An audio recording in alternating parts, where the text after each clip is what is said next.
my only reason for being in Congress is to do those things that I believe in. And I was lucky enough to be raised in a military family where my father drilled into me that the United States of America is the light of hope and freedom in the world. It's very, very easy to speak about Dana Rohrabacher. I think you would all agree. And it's a great pleasure. And we're here to recognize him, and there's a reason. And it starts in 1998. Who was the first member of Congress to come out saying we're supporting the KLA, we should be arming the KLA, right? It was Dana Rohrabacher. Right. Who was the first congressman that came out and said Kosovar Albanians have the right to self-determination as other people do, and they should have the right to vote at the ballot box? Who said it? Dana Rohrabacher. Who was the first congressman and the only one besides our late, wonderful Tom Lantos who said, and I think you all remember this, when the Europeans and our State Department said, standards before status only. You Kosovars have to meet these standards before you can have independence. And they sat there and said, if the United States had to meet the same standards, we'd still be under the occupation of the British. Who said that? Dana Rohrabacher, right? Who, in 2005, at a hearing, turned to then chairman, the late, again, tragically, Congressman Henry Hyde, our great friend, and said, Chairman Hyde, if the bishop, the Roman Catholic Bishop of Kosovo, has no problem living with a Muslim majority population, why do we? Why are we still talking about Muslims in the heart of Europe as a potential terrorist force? Why are we saying this when the Roman Catholic Bishop has no problems? Why are we listening to Belgrade? Who said that at a hearing that would change the tide of history to gain independence? It was Dana Rohrabacher, right? Who was it at the next hearing who said, we are stealing the lives of Kosovar Albanians. We are stealing their lives because we won't grant independence. And by the way, we unfortunately are still stealing their lives because there's no visa liberalization, and we know that it's independence in name only. Only Dana Rohrabacher said that. Who is the only person in Congress who ever spoke out on behalf of Albanians in the Preševa Valley and Preševa Medveđa Bujanovsk? It was Dana Rohrabacher. Yes, and that's very important. 90% unemployment. Again, in Preševa. everyone in the Congress, everyone in the State Department, and everyone in the EU who said you can't talk about the Preševa Valley. Who was it in the U.S. Congress, besides Lantos, who went once in a very important, trip, but who went twice to Albanian lands in Montenegro? Again, we snuck over the border at one point. It was Dana Rohrabacher. Yes, thank you. Who was it that held the only hearing? We were talking about this before everyone was here. The only hearing in April 2013, the only hearing in any Western body, in the EU or the Congress, who said the Pristina-Belgrade agreement is not going to work. We're not getting to the roots of the problem. Who challenged it? The only one. It was Dana Rohrabacher. Yes, and that was at a moment when our ambassador, Christopher Dell, over in Kosovo was saying anyone who opposes the Pristina-Belgrade agreement is anti-American. And my response to the State Department was, I guess the chairman of the subcommittee on Europe, Eurasia, and Emerging Threats is anti-American. Who was it in September, at the most critical time, when we were going to have elections in November? The House and the Senate were hardly in office, just for a few days each month, who held a major briefing on the crisis in Macedonia, right? Who did that? And who brought the chairman of the House Committee on Foreign Affairs, Ed Royce, to that? It was Dana Rohrabacher. And who decided, because of that briefing, Royce said, I want to have a hearing in the spring, and I want to have a hearing in Rohrabacher's subcommittee, that's how he said it, and I do want to focus in part on what's happening with the rise of ISIS because I know the truth about Albanians, and I know that they are a nation of tolerance living side by side in history as Muslims, Eastern Orthodox Christians, Roman Catholics, and Jews for centuries. I want to do that, okay? And I was saying before, in November, we had a meeting in Dana's office, Joe and I did, with his foreign policy chief to begin to talk about that. So I can say this much. There's a saying we all know. You can, what is the saying? You can light a candle or curse the darkness, right? You can choose to light a candle or curse the darkness. There are too many of our Albanian American friends, in the diaspora especially, who, for me, are cursing the darkness. Dana lit a candle in 1998, and that candle has become this huge light. Yes. He's a huge light. He has earned our respect and our support. And what I want to say is, going forward, we also have to earn his. We have to show that we're willing to stand up, not curse the darkness. We have to get the rest of the community coming forward. And we have to go forward, and we have to be prepared for that hearing. And we really have to make it work, and we have to show how important he has been in the significance of the U.S. and the future of Southeast Europe. Thank you very much. That's wonderful. Thank you, Shirley. Is that wonderful? I'm a principal decision maker, and that you represent people who are longing to have decisions made for their lives that are based on equity and openness and honesty And justice. and not based on someone's doing somebody a favor. And believe me, I don't look at any of those things that she said as doing anybody a favor. They're simply, I know that, you did it. but I just want you to know that it's like right now with, you mentioned Ukraine. If the people of Crimea, and I understand the Russians murdered, I understand the Russians murdered millions of people in Ukraine, but what counts is where people, what people live in an area now, what they want. When you talk about self-determination, so if the people of Crimea want to be part of Russia, they should be given an honest election, which the last election was not. You need the OSCE and other people in there overseeing that election. They vote to go with Russia, that's where they should go. For the same reason that the people of Kosovo should have that vote and should not be forced to be part of Serbia, which is something I believed all along. And if the Serbs were suppressing that, the people of Kosovo had the right to arm themselves and to win their freedom. And that was totally consistent with my view of the American experience.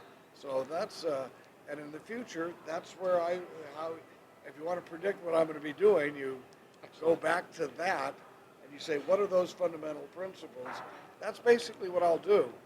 A lot of people who basically want us to do whatever the EU decides, that's what a lot of people in Congress believe. They think whatever, comes out of Belgium, out of Brussels, that's what they're going to have to do. And frankly, I could give a damn what's going on with our European Thank you. friends. Thank you, and you have to say that publicly because 5 European Union states out of 28 now, I think it is, have not supported independence for Kosovo. So how could you now give to Europe the future of the Albanian people when they are not together when it comes to that? And some are saying, well, the Basques in Spain might decide to do what they did. Some are saying, no, but Serbia is the economic engine, and they're selling this to our State Department. When we talk to the State Department, that's what we get back. Well, isn't Serbia the economic engine of the Balkans? This is where we need you. No, Serbia is the economic engine of corruption in the Balkans. And someone's got to say it loud and clear. But when poverty is so bad, and we see this now, and that's why we're trying to focus this hearing on Macedonia, because we see that the Saudis, with their Wahhabism, is trying to buy off Albanians to change their mosques into these fancy, big Saudi mosques with the silver domes, and they're paying families in some, I don't know exactly what kind, but we're hearing. But they're paying a family, if you have daughters, we will give you $600 a month if the daughters wear the veil. This is not Albanians.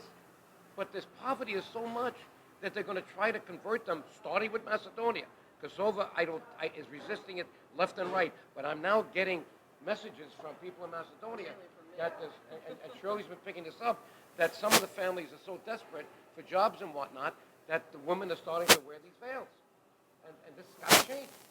And the way you change it is to expose it, to say that the United States has to know that right now jobs are not being created by the Albanian politicians. Europe does not have this on their agenda to do it. And if we don't at least figure out what place the United States has after we spent a fortune over 20 years to get Kosovo independent, including bombing Serbia, we have to be idiots. We're going to throw away this investment?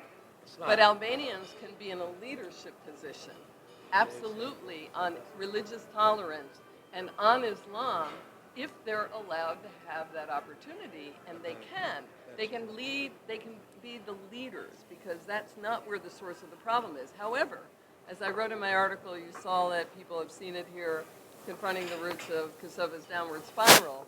You're forcing Albanians to leave any Albanian land, specifically not any, because Albanians can travel from Albania, but from Kosovo, for example.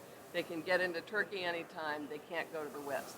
We need to open up America and Western Europe to Albanians. They are our allies.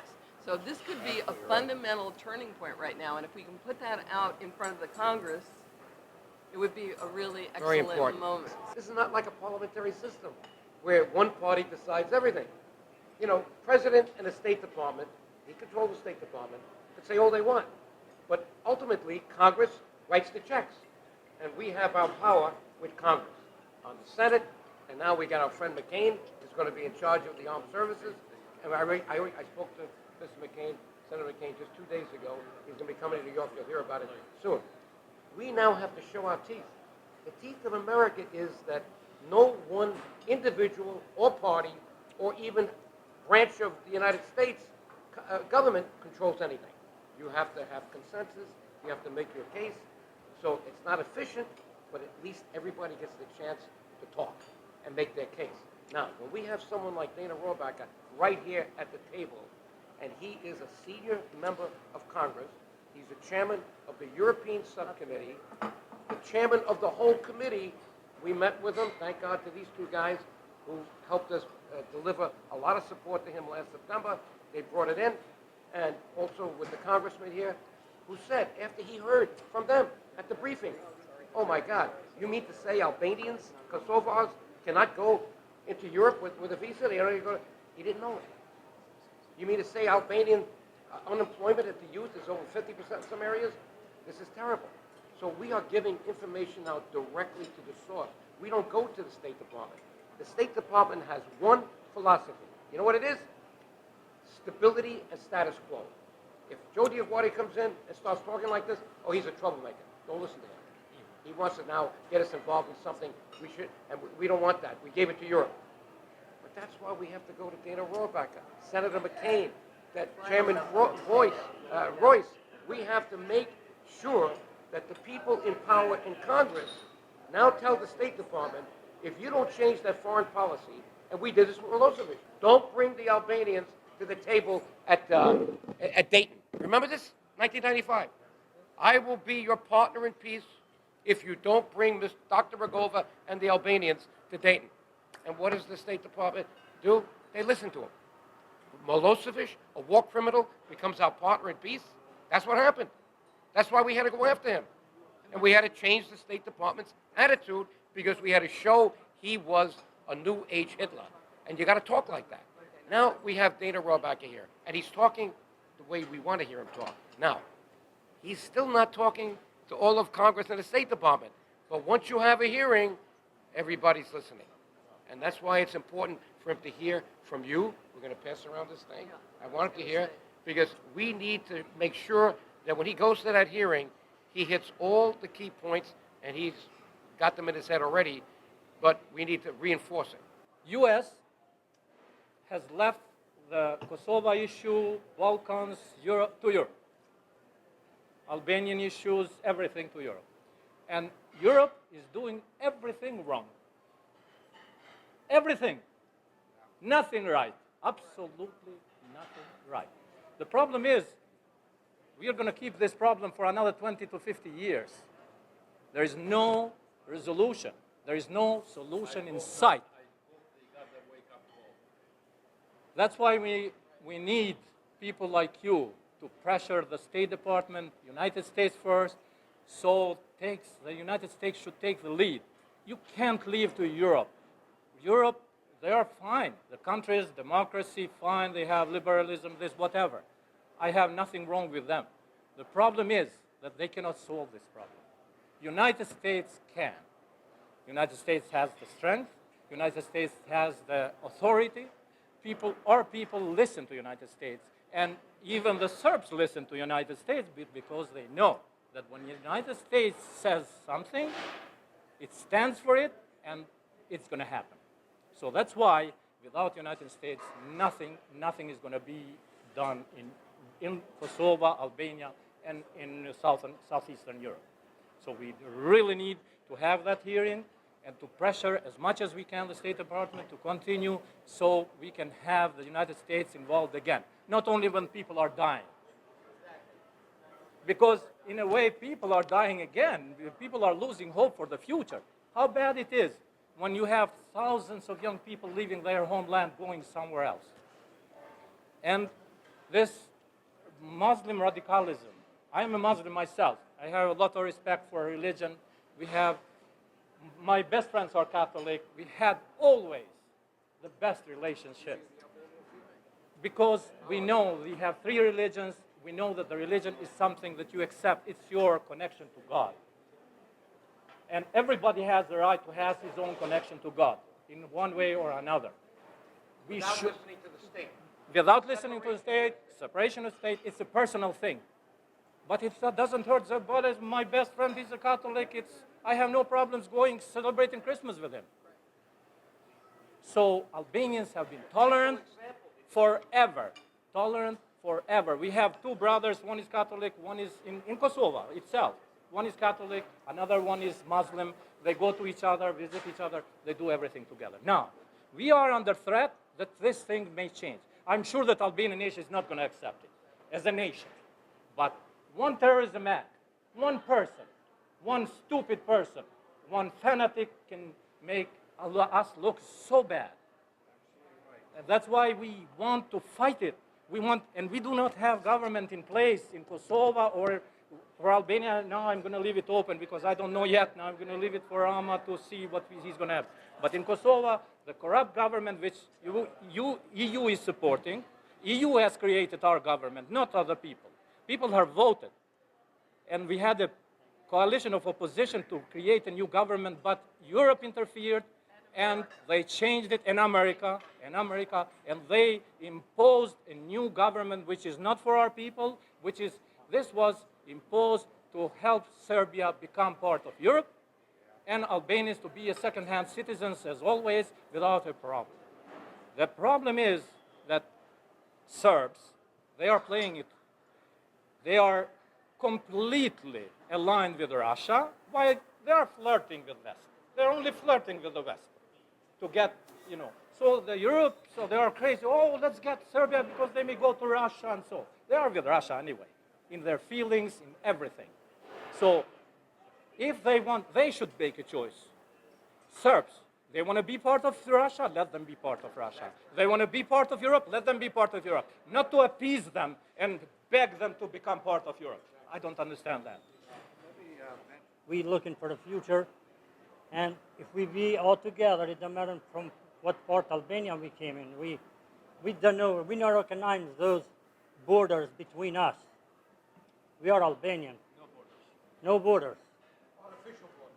Politician borders. That it don't exist for us. We're gonna work together, all together, and that is who we are. We've been like that, working hard, and we will go behind Joe and Shirley, and thank God what he said to angel in this word, and save our community, save our nation. Again, I say thank you so much. It's a pleasure to be here. We are still separated. We still have under Serbian rules about in Preševa, Buenos, about 300,000 people, Albanian. Also, With no we, rights. we have in Sanjak, we cannot forget those people. Sanjak and Novi Pazar, they are not. They were passed from Serbian to change the languages. They cannot speak Albanian anymore. They don't have schools. We have about 700,000. Also, we have there about 100,000 Albanian Orthodox. We should manage that. Macedonia especially. I'm very sorry for our government in Albania, in Kosovo, in Macedonia. They should think about the future, not what they fight each other. I think they should leave on the side. Albanian government and the government of Kosovo, they are so afraid of their allies and their saviors, which is United States of America and Western Europe.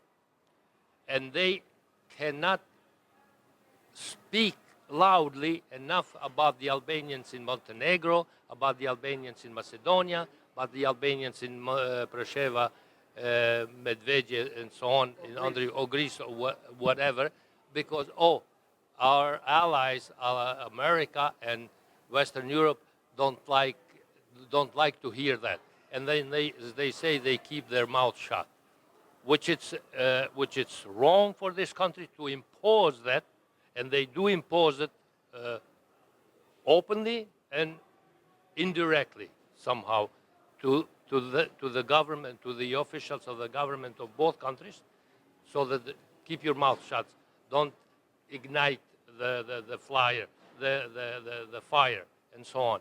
So that should be told to the State Department, because that's the fault of the State Department, not the American people, and not the Congress. And that's how somehow, some way, we should be brought to their attention. Leave the people; they should do what that need to be done for them. One size doesn't fit all. I'm going to end by giving you this. You are, Dana, the product of three great congressmen who are now dead. A Democrat who came with me to Kosovo and Albania when it was very risky. I had to wear a bulletproof vest. That was Tom Lantos, who put the first resolution in for the independence of Kosovo, 1992, when even Rugova was kicking me under the table, saying, don't mention independence because the State Department wants autonomy. And I did it anyway, okay? And that's what started the move. But then we had a great congressman, Ben Gilman, another Jewish American, who became chairman in 1994. When Newt Gingrich took over, the first chairman, who was Republican, was Ben Gilman. And he knew me because we had neighboring districts, so he knew this whole story, and he went to bat for us right away, and he took the issue of Macedonia, education in Macedonia. He was the one that passed the resolution for the University of Titova. And then we had the next chairman, Henry Hyde, who's dead, who was a great friend of mine because he was a conservative Republican, I was a conservative Republican. And he's told, but behind those voices, this young man at that time was asking the toughest questions, Dana Rohrabacher. I said Tom Lantos. Then Tom Lantos, by the way, became chairman later. So we had three chairmen. We had Gilman first, 1994. Then we had Hyde, 2000. Every 6 years, the Republicans have a limit.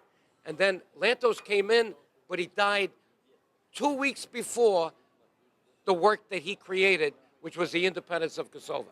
Okay? Why am I saying that? This is now the heir. He is inheriting the foundation. Now, I took what we did in Albanian and translated it to English. I'm going to pass it out tonight.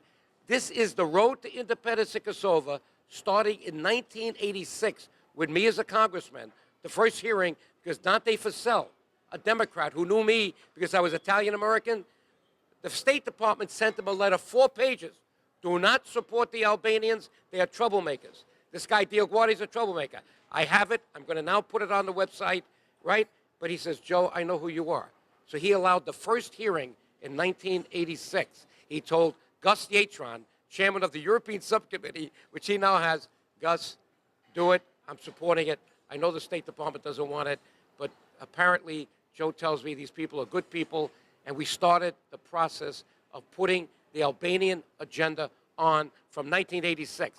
So here's a book which tells you month by month, not what we did for Macedonia, Montenegro, Prisheva, only Kosovo, the road to Kosovo, 20 pages, and you'll see Lantos, you'll see Gilman, you'll see Hyde, but then you see this guy surfacing right after them, saying the toughest things to the State Department, because you heard what he believes. He believes in values, not in ideology, and he wants American values to be put in Europe, certainly for the Albanians that he knows now. He's come with me and Shirley to Montenegro, to Kosovo, to Albania, to Macedonia. He's been there. So it's important. So I'm going to give you this so you can read it on the plane and hand this out to everybody else. This is now in English. And Shirley, thank you for all you're doing. You really are, you know, the only person in the U.S. Congress today who has the knowledge and the ability to act at this very critical time. I know you know that. It's important. And we really appreciate your being with us tonight. And we really look forward to this really very, very, quintessential moment in history, because it is going to be that. We are going to be making history now for better or worse. I think you would agree in terms of what happens in Southeast Europe. So thank you. And with that, good night. And as we say in Albanian.